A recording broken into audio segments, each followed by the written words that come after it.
It's been a year since I've started learning Japanese, 365 days of consistently showing up, and all I have to show for that is my inability to even introduce myself in Japanese. How can I show up for every single day and still have nothing to show for it? I think I realized my mistake. There's this technique in self improvement called the bare minimum technique or something. I don't know the exact name of it, but I know how to practice it. It goes something like this. There are going to be days when you just can't put in the work, when you are too tired, too much out of the zone to even function. But to stay consistent and get the habit built, you gotta show up, right? So you show up against your will using your discipline, and in order to not strain yourself further, you use the bare minimum technique, which basically means that you put in the bare minimum amount of work, the amount of effort to just get the job done, get it done on a hard day, on a day you would much rather not, on a day where you would much rather sit and rest, you still show up. But this technique went catastrophically wrong for me. I'll tell you the story. About a year ago, I decided to learn Japanese, partly for my incredible fascination towards their culture, but also because learning a new language is an excellent brain workout. And I'm sure you can tell how it goes. Learning something new that fascinates you is exciting. You suddenly start allocating more time to it because it's different. It's something more fun and exciting compared to the mundane things in your regular life. So that's exactly what happened to me. I started learning Japanese, covering multiple modules or sometimes even a section a day. But as the excitement started to dry down, I slowly came back to my what I would call my baseline. It was exactly the amount of effort I needed to actually make progress without it interfering with other parts of my life.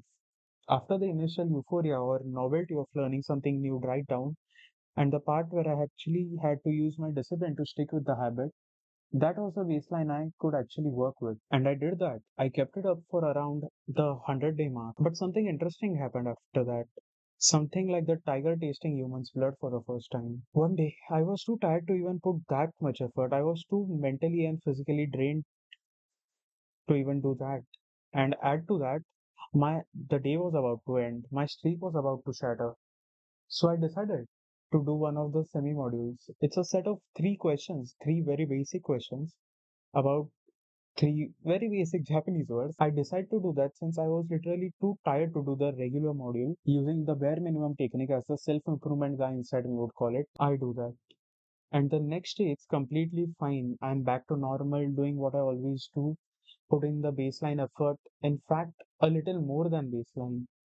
In the silent guilt of not doing yesterday's work properly. And so the cycle again continues. Then, around the 200-day mark, as I was admiring the cute little widget Duolingo draws up for the streak, I see that right above the streaks widget, there were my screen time stats. And I noticed something. My screen time on Duolingo was a little less than what I had on the day 100 mark. As I questioned myself as to why, I realized that recently I've been using the bare minimum technique a little too much, sometimes as a cope, masking my laziness as tiredness. But I thought, well, the streak's going up, I gotta be putting in the work, right?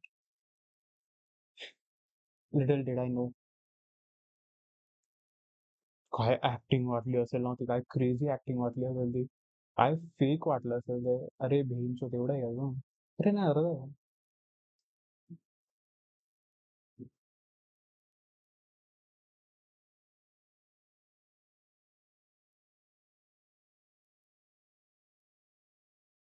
there's a time skip here. Fast forward through. I did my hockey training. The part where I convinced myself that I am actually putting in the work. And now we are at the year mark, 365 days in. And again, as I am admiring the cute little widget they draw for the year-long streak, I noticed something yet again.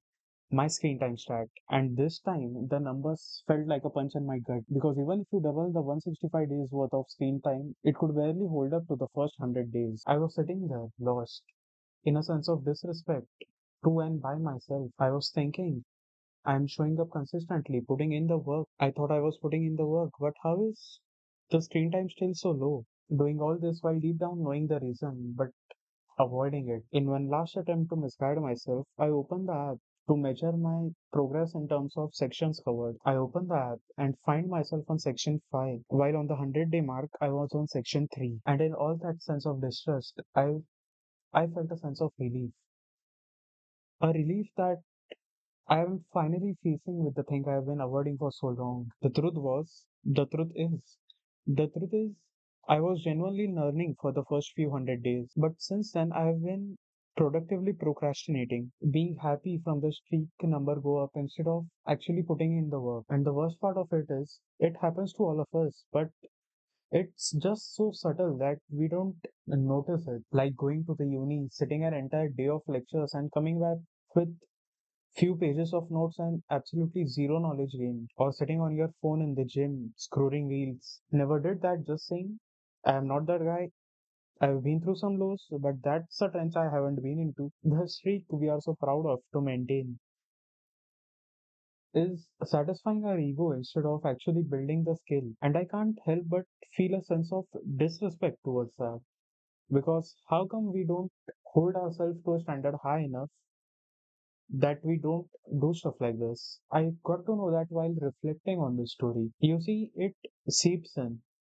At first, the minimum amount of work because you are tired, but the taste of it never leaves your brain. And when you are just inconveniently tired, you could push yourself, but you don't want to. The little devil sitting on your left shoulder whispers, tempting you to do it again. No harm while doing it when I'm tired, you think, and you do it again. That's where it starts. When you excuse your laziness you are aware of as productivity. From there it seeps in, slowly moving and becoming your new baseline till a point where you don't even recognize that it's not your best effort, and now you're just subconsciously choosing it. Once the tiger has acquired the taste of the blood, your brain never forgets it, and knowing about it doesn't help you avoid it.